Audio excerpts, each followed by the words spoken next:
To speak to Asa Bennett, former government speechwriter and, of course, former aide to Liz Truss when she was Prime Minister. Asa, good afternoon to you. Good afternoon. I think we should start with a bit of a celebration. Well, who doesn't like Grant Shapps? Shapps here's got a big gig. It's only the fifth one he's had in a year, so it's trebles all round for our Grant. He's got the big job at Defence.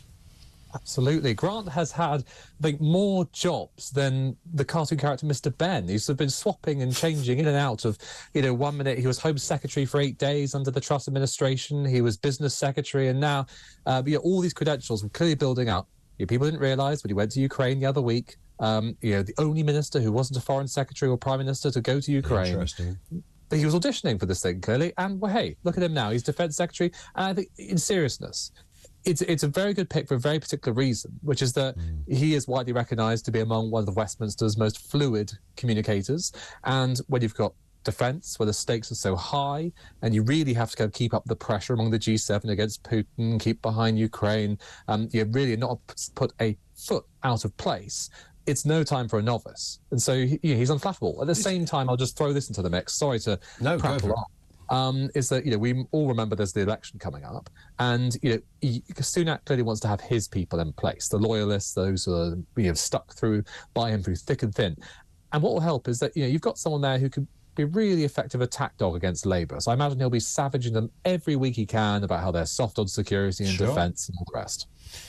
But is there something, though, whatever integrity people and supporters of his might offer up, the fact that he's had all of these jobs, I mean, he's not been fired from them or anything like that, but we've never really been able to test his brilliance because he's not been there long enough. I mean, he spent about half an hour, 6 days, I think it was, as Home Secretary. He couldn't really claim with any authenticity that I was the Home Secretary, because it didn't take you a year to find your way around a department in Whitehall, as you well know. So it's perhaps, jack of all trades springs to mind here.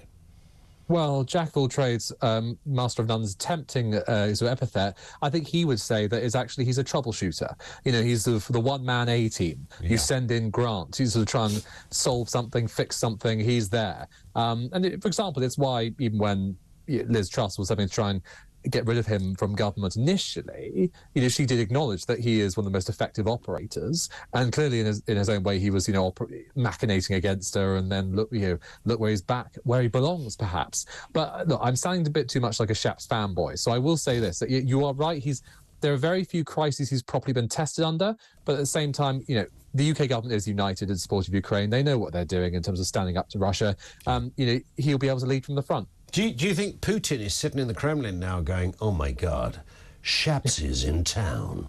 Quite why he would have an American accent is another debate, but you take my point. It's a proper 80s B-movie you're going for. It wasn't bad, was it? It wasn't bad at all. They've unleashed Shapps, the Shapp attack. The Shapp. No, I can see, look, he's not necessarily the Kremlin, Russia and Putin's elite quaking in their boots. But at the same time, what he has to do is he has to be clear that the UK is standing, strong as ever behind Ukraine, and not get distracted by all these sort of dead-end conversations that people have about, when are we going to have Ukraine, have peace talks, what terms will peace be? The UK is very clear, it is behind Ukraine until it prevails. And I'm sure he'll stick to that like a pro. I'm sure he will. What do you